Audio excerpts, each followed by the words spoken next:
Me da gusto recibir esta mañana aquí en la cabina de Grupo Fórmula a Verónica Malo, politóloga, consultora política, columnista de SDP, directora de... te fue muy bien, ¿verdad? Muy bien, en tu sí, encuesta. nos fue muy bien. Tu encuesta, a ver, aquí la tengo, es Bueno, 10 encuestas.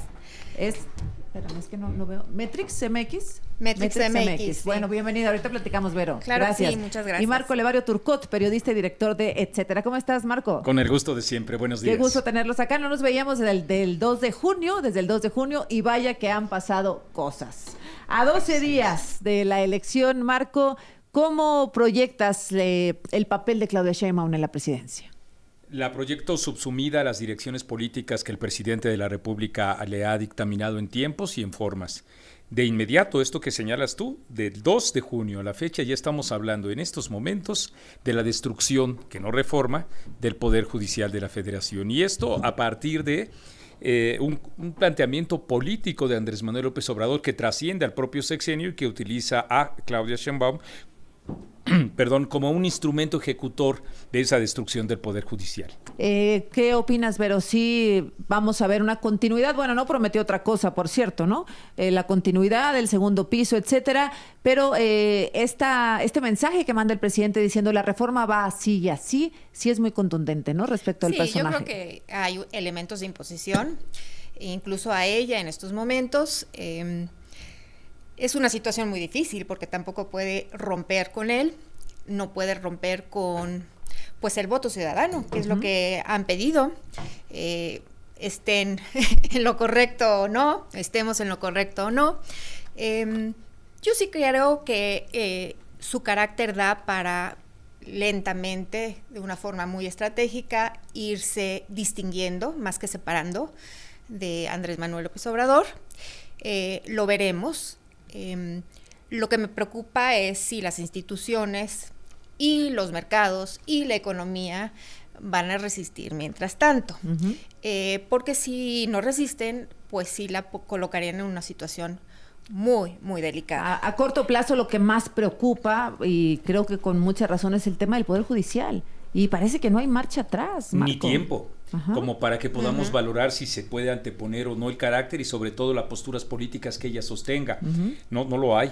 Yo imagino una suerte de locomotora en la que agárrese quien pueda, porque en efecto este fin de semana vamos a tener una base más de lo que significa el populismo, que es incendiar permanentemente los sentimientos. Con la encuesta. Con algo que ya sabemos de todas maneras cuáles van a ser los resultados, e igualmente con una dirección que no implica una reforma, insisto en el planteamiento, que no quiero ser estruendoso. No hay líneas básicas en una discusión nacional que en efecto nos pueda a nosotros acercar a las reformas necesarias que requiere el sistema de procuración de justicia, porque nadie podemos decir en nuestro sano juicio que en efecto no se requieran reformas para la misma, pero al mismo tiempo no estamos en presencia de una reforma, sino del socavamiento absoluto de una forma o de un modelo que ya resultó fracasado, como lo sabemos, en el único país en el mundo en el que se ha sentado, como es la elección de todos los niveles superiores del sistema de los representantes del sistema. Sí, te refieres a Bolivia, ¿no? Sí, Bolivia, desde luego. Sí, desde 2011. Que no ha funcionado. No, que fue un desastre. Por supuesto que no. Y que ahora sigue sin funcionar. Yo creo que el tigre se despertó, pero no solo se despertó, sino que el tigre ya avasalló a la propia Claudia y al propio Andrés Manuel López Obrador. Ese es el asunto. El tigre ya va tres pasos adelante. A ver, regreso con esto. A las 8:46 continúan aquí con nosotros Verónica Malo y Marco Levario Turcot. Hablabas, Verónica, de que el tigre pues ya está suelto. El tigre ya olió sangre y tendremos que estar preparados para sus próximos deseos. Así es, no se va a contentar, no se va a contener con el Poder Judicial, va a ir por más. Y entonces yo creo que la pregunta es, ¿qué es lo que sigue después de eso? ¿Y qué va a seguir después de eso siguiente que va a seguir? ¿Y de dónde está la fuerza de la sociedad? Finalmente hay un 40% que no votó por Morena. ¿Dónde está ese 40% que va a contender o que va a tratar de contener esos deseos de, pues no es un tigre, es una multiplicidad de tigres? Yo creo que es un tigre en cada mexicano. Ahora sí que cada mexicano que nos dio la patria, pues está insatisfecho y va por más. Creo que todos buscamos la respuesta, ¿no, Marco? ¿Qué sigue? Ante ese escenario, bueno, se habla mucho del régimen autoritario del PRI, pero eran otras circunstancias.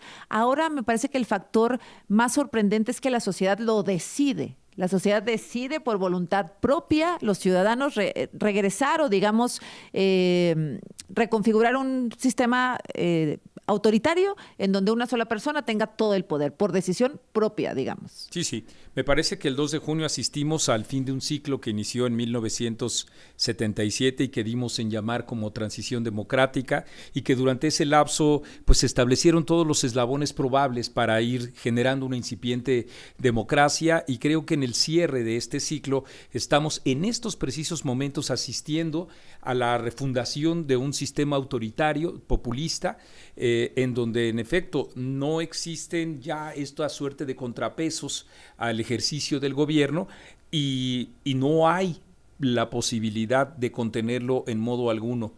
Un matiz que creo que vale la pena tener en cuenta: el 40% de las personas que no votó, no creo que valga la pena conferirles una definición política, como para decir en dónde están y cuándo se manifiestan. No, creo que también una de las alianzas que tiene el gobierno federal, además de esta gran cantidad de votos, es la de la indiferencia. Sí. Es decir, es la de quienes dicen, bueno, unos quieren que se refunde nuestro sistema autoritario y a nosotros, los otros, no nos interesa. Y junto con eso, un elemento que está crujiendo también justamente en estas horas, no exagero, que es, si nuestro sistema democrático se sustentaba en partidos fuertes, ahora estamos asistiendo a esta embestida de nuevo diseño de sistema autoritario con partidos débiles, en una enorme crisis y sin brújula. Y además sin autocrítica, porque a mí me sigue sorprendiendo cómo los dirigentes de los partidos, bueno, los dos que quedan, Movimiento Ciudadano aparte, PRI y PAN, no son capaces de ver lo que sucedió. No lo pueden ver. Alejandro Moreno todavía me decía hace un rato que si la Asamblea decidía que él fuera dirigente otra vez, él sería dirigente otra vez. Es decir, no están viendo que están a un paso de la extinción. Sí, no hay autocrítica definitivamente por parte de la oposición, no hay autocrítica por parte de la sociedad, sea la que se expresa en las urnas o la que no se expresa en las urnas. Y no hay autocrítica tampoco por parte de Morena. A ver, no estamos yendo hacia un partido único, estamos yendo hacia algo que desconocemos, porque porque Morena no es un movimiento en el sentido tradicional de la palabra, no es un partido político, es algo que ni ellos mismos saben qué es. Si tú les preguntas a los morenistas de corazón, ¿de qué se trata Morena? La respuesta no es igual en todos ellos. Y eso es muy peligroso, porque es poner las manos de un país en un movimiento que en el fondo no tiene lógica interna. Es emoción. Es emoción, es pura emoción y pura reacción a unas necesidades válidas, al fin y al cabo, pero son necesidades del día al día, de día a día, y que no tienen...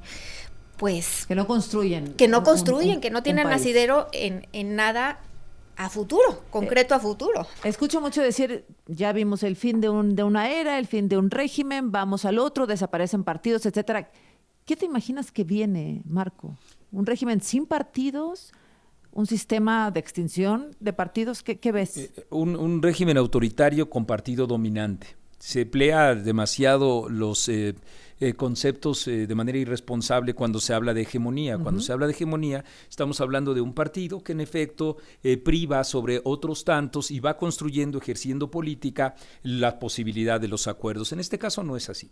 El populismo no mira la política con la intención de tejer acuerdos, y lo que es Morena es una maquinaria electoral y también ejecutora de los planteamientos políticos que hace su jefe máximo.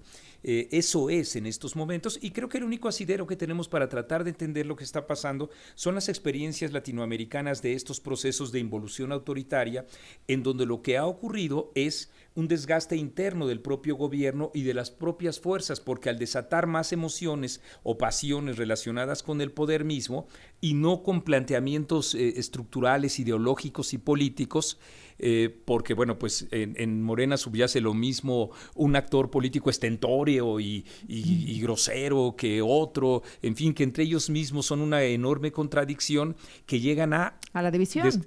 Que fue lo que ocurrió en Bolivia. Así es. Que es lo que hace imposible en estos momentos al que otrora fuera el partido dominante, subrayo dominante, que podía elegir a sus jueces, a sus magistrados, etcétera, etcétera. Ahora no lo pueden hacer porque se han partido ellos mismos en dos y entonces tienen en una crisis institucional al país entero. Porque no se han puesto de acuerdo para nombrar a los nuevos candidatos a jueces. Exactamente, ¿no? Ese es el tema. Entonces, como son distintos los perfiles que ellos tienen, las historias que ellos tienen, en donde hay mucha gente del PAN y gente del PRI y gente de Morena que tiene una raigambre importante dentro del Partido Comunista Mexicano y del PRD, estamos viendo una enorme mezcolanza que los une en efecto ser el brazo ejecutor del presidente y que ahí más o menos los ha ido disciplinado. Esta disciplina no va a durar, no me parece pues ni siquiera en el corto plazo, y podemos asistir ahí y solo en esa perspectiva a una posible ruptura dentro de ellos en el mediano y largo plazo. Perdón, a eso me refería justamente con que Morena no tiene lógica interna. Yo creo, si pudiera describir qué es Morena y qué nos depara como sociedad, el sistema que se está conformando, es de una suerte de falsa democracia de mano alzada, a mano alzada, donde la definición de lo que se esté votando, de lo que se esté decidiendo, ya está definida de antemano por algunos actores. Esos actores no necesariamente van a ser los mismos actores que van a tener la voz sonante en algunos meses. Eso es lo que estamos... Es una simulación como lo que vamos a ver con el Poder Judicial, ¿no? A mí siempre me ha sorprendido por parte de Andrés Manuel, pero también de Claudia Sheinbaum, que lo que presumen como sus antecedentes, de formación política, es justamente las expresiones de solicitud de las asambleas, de su posicionamiento a mano alzada. O sea, una suerte de regresión a los tiempos, digamos, de la Grecia clásica, donde evidentemente, además, los que levantaban la mano, los que tenían voz, eran los hombres y un segmento de la sociedad, que eran, pues, digamos, los hasta cierto punto ilustrados.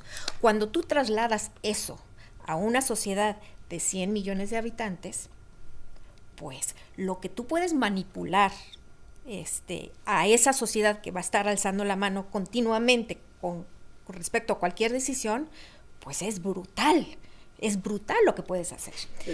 ¿Quién sabe?